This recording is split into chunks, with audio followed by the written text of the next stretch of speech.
Hello friends, আমি শুভম। দুটো নতুন বাংলা সিনেমার দুটো নতুন বাংলা গান, একটা হচ্ছে শ্রীমান ভার্সেস শ্রীমতীর আমি ফিরেছি ঘরে, এবং আরেকটা হচ্ছে আরি সিনেমার নতুন আইটেম সং ডাকাত পড়েছে। এই দুটো গান বেরিয়ে গেছে, এই দুটো গান নিয়ে কথা বলবো এই ভিডিওতে। প্রথমে যে গানটা নিয়ে কথা বলবো সেটা হচ্ছে আরি সিনেমার আইটেম সং ডাকাত পড়েছে। এই গানটার মিউজিক দিয়েছে কেশব দে, গানটা গেয়েছে ইমন চক্রবর্তী মানে ইমন দি, এবং গানটাতে পারফর্ম করছে এবং অনেক দিন বাদে আইটেম সঙ্গে পারফর্ম করছে শ্রাবন্তী দি। কেমন হলো গানটা? এক কথায় খুব ভালো গান। আইটেম সং যেরকম হওয়া উচিত এই গানটা ঠিক সেরকমই হয়েছে। হ্যাঁ, আউটস্ট্যান্ডিং কোনো গান হয়নি, কিন্তু গানটা খারাপ গান এরকমও বলতে পারবো না। গানটা কিন্তু বেশ ভালো লেগেছে দেখতে এবং শুনতে দুভাবেই। প্রথমে এই গানটার মধ্যে যে ভালো দিকটা সেটা হচ্ছে এই গানটার লিরিক্সটা খুব ভালো। যেভাবে একটা আইটেম সঙ্গে লিরিক্স হওয়া উচিত, ক্যাচি লিরিক্স হওয়া উচিত, সেটা এই গানে আছে। গানটার মিউজিকটা ভালো। কেশব দি কিন্তু এরকম ধরনের গানের মিউজিক খুব ভালো দেয়। কি একটা গান বানাইছে সেন্টিমেন্টালের গান, সেই গানটাও ভালো ছিল। এই গানটাও কিন্তু বেশ একটা ভালো গান। এখানেও কিন্তু মিউজিকটা বেশ ভালো দেওয়া হয়েছে, ক্যাচি দেওয়া হয়েছে, পেপি দেওয়া হয়েছে। এরকম গানের মুডটাকে ধরতে গেলে যেরকম মিউজিক দেওয়া উচিত ঠিক সেরকমই দেওয়া হয়েছে। শ্রাবন্তী দিকে ভালো লাগছে, নাচছে যখন তখন দেখতে ভালো লাগছে।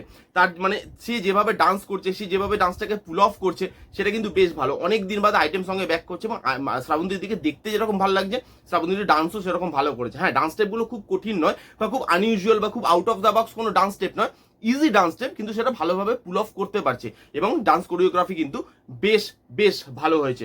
এবং এই গানটা যেভাবে পিকচারাইজেশন করা হয়েছে, মানে গ্রামে সেট, গ্রামে জিনিসটাকে বেস করানো এবং গ্রামে যেভাবে একটা আইটেম সং হওয়া উচিত, গ্রামে যেভাবে একটা আইটেম সং শুট হয় সেভাবেই করা হয়েছে। শ্রাবন্তী দিদি মাছ নিয়ে ঢুকছে, তারপরে সব গ্রামের লোকরা মিলে ওখানে নাচ গান করছে, এই জিনিসগুলো বেশ ভালো। প্রেজেন্টেশনটা বেশ ভালো হয়েছে। এই যে গানটার মুডটাকে ধরতে পারে। তো as per music, lyrics, performance, presentation, singing সবই কিন্তু বেশ ভালো। আর সিঙ্গিং নিয়ে আলাদা করে কিছু বলার নেই, ইমনদি হেভি গায় এবং এই গানটাও ইমনদি কিন্তু তার নিজের গলায় বেশ ভালোভাবে পুল অফ করেছে। গানটা শুনতে ভালো লাগছে, তার সঙ্গে সঙ্গে দেখতেও গানটা খুব ভালো লাগছে। এই ছিল আমার মতামত আরি সিনেমার নতুন আইটেম সঙ্গের। কারা কারা আপনারা গানটা দেখেছেন এবং আপনাদের কি মতামত কমেন্ট করে জানিয়ে ফেলুন। এবার কথা বলবো আরেকটা গান, যেটা হচ্ছে শ্রীমান ভার্সেস শ্রীমতীর আমি ফিরেছি ঘরে। এটা একটা রোম্যান্টিক ট্র্যাক। এই গানটাও গেয়েছে ইমনদি মানে ইমন চক্রবর্তী এবং তার সঙ্গে গেছে রূপঙ্কর বাগচি, এবং এই গানটার মিউজিক দিয়েছে ইন্দ্রদীপ দাশগুপ্ত।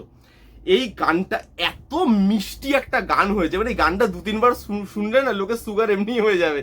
এত মিষ্টি গান ভাই, আউটস্ট্যান্ডিং একটা গান। অনেক দিন বাদে একটা ভালো রোম্যান্টিক ট্র্যাক শুনলাম।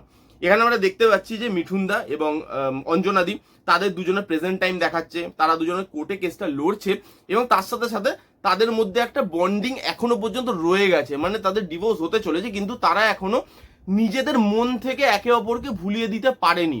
এই জিনিসটা যেভাবে ফুটিয়ে তোলা হয়েছে, তার সঙ্গে যেভাবে তাদের পাস্টটাকে দেখানো হয়েছে, যে পুরোনো দিনে তারা যখন বিয়ে করেছিল, তারা যে মোমেন্টগুলো মানে মানে বেঁচে ছিল একসাথে, যে চা খাচ্ছে, প্রেজেন্ট টাইমেও তারা চা খেতে খেতে ওই মোমেন্টগুলো শেয়ার করছে। এই যেভাবে গানটাকে পিকচারাইজেশন করা হয়েছে সেই জিনিসটা কিন্তু খুব ভালো। এই একটা রোম্যান্টিক ট্র্যাক যেটার মধ্যে রোম্যান্স কিন্তু আছে, লাভ আছে, যেটার মধ্যে ছাড়াছাড়ির একটা গল্প হলেও সেটাই সেই ছাড়াছাড়িটা মানে ছেড়ে দিয়েও যেন ছাড়ছে না, এই ভাইবটা আপনি পাচ্ছেন। ফ্রেশ লাগছে গানটা শুনতে। গানটা গেয়েছে খুব ভালো, ইমনদি তো অসাধারণ গেয়েছে, রূপঙ্করদাও খুব ভালো গেয়েছে। রূপঙ্করদার গলা এখানে বেশি ভালো লেগেছে।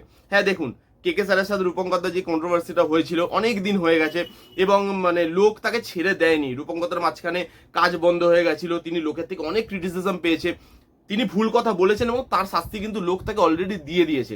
তার মাঝখানে গান করা বন্ধ হয়ে গেছিল, তিনি আবার গান মানে পাচ্ছেন, গানে আবার ব্যাক করতে চাইছেন, সেই দিকটা ভালো এবং মানে ভালো লাগছে। রূপঙ্করদার গলা কিন্তু খারাপ নয়। রূপঙ্করদার কথা নিয়ে বা রূপঙ্করদার স্টেটমেন্ট নিয়ে লোক যা ইচ্ছা বলতে পারে, সেটা তাদের ব্যাপার এবং সেই মানে যেটা ভুল সেটা লোক ভুলই বলেছে, তাতে কোনো ভুল নেই। রূপঙ্করদা ভুল কথাই বলেছিল, সেটা নিয়ে আপনি ক্রিটিসাইজ অবশ্যই করতে পারেন, কিন্তু রূপঙ্করদার গানের গলা নিয়ে কিন্তু আপনি ক্রিটিসাইজ করতে পারবেন না।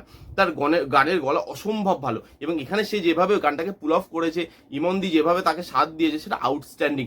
মিঠুন দাকে দেখতে ভালো লাগছে, অঞ্জনা দিকে দেখতে ভালো লাগছে, অঞ্জন দাকে দেখতে ভালো লাগছে, কেমিস্ট্রিটা ভালো লাগছে, পরমদা আছে এখানে, তাকে দেখতে ভালো লাগছে। মানে যে প্রত্যেকটা অ্যাক্টারের মধ্যে যে কেমিস্ট্রি, সেই জিনিসটা ওয়ার্ক করছে গানটার মধ্যে। মিউজিকটা অসাধারণ। ইন্দ্রদীপ দা এরকম ধরনের সফট রোম্যান্টিক গানের মিউজিক না খুব ভালো দেয় এবং এখানেও সেই জিনিসটা আপনি দেখতে পাবেন। এই যে মিউজিকটা, ওই গানটা আউটস্ট্যান্ডিং, যেখানে গানটা ওই মানে গানটা একটু মানে উপরে যাচ্ছে এবং গানটার যে মেন মানে কি বলবো ক্যাচি লাইন, যেটা আমি ফিরেছি ঘরে, এই জায়গাটা যখন আসছে আউটস্ট্যান্ডিং লাগছে শুনতে, খুব ভালো লাগছে। গানটা দেখতে ভালো লাগছে, রোম্যান্স মানে রোম্যান্টিক যে অ্যাঙ্গেলটা সেটা দেখতে ভালো লাগছে, তাদের কেমিস্ট্রি দেখতে ভালো লাগছে। গানটার মিউজিক, সিঙ্গিং, পিকচারাইজেশন খুব ভালো হয়েছে এবং গানটা একটা পারফেক্ট রোম্যান্টিক সং হয়েছে, যেটা খুব মিষ্টি একটা গান, বারবার শোনার মতো একটা গান। এই গানটা লোকের মনে অনেক দিন থেকে যাবে, এটুকু আমি বলতে পারি। এই ছিল দুটো বাংলা গানের রিভিউ। কারা কারা কোন গানটা শুনেছেন কমেন্ট করে জানান, যারা যারা শুনেছেন তারা বলুন তাদের কিরকম লাগলো, শুনেননি যারা তারা যান গিয়ে শুনে নিন। এই ছিল রিভিউ, কেমন লাগলো রিভিউটা জানাতে ভুলবেন না। ভালো লাগলো please give a Thums up, like করবেন, কমেন্ট করবেন, শেয়ার করবেন, চ্যানেলটাকে মাস্ট সাবস্ক্রাইব করবেন। দেখা হচ্ছে নেক্সট কোনো ভিডিওতে, ততক্ষণ bye bye, take care and be safe.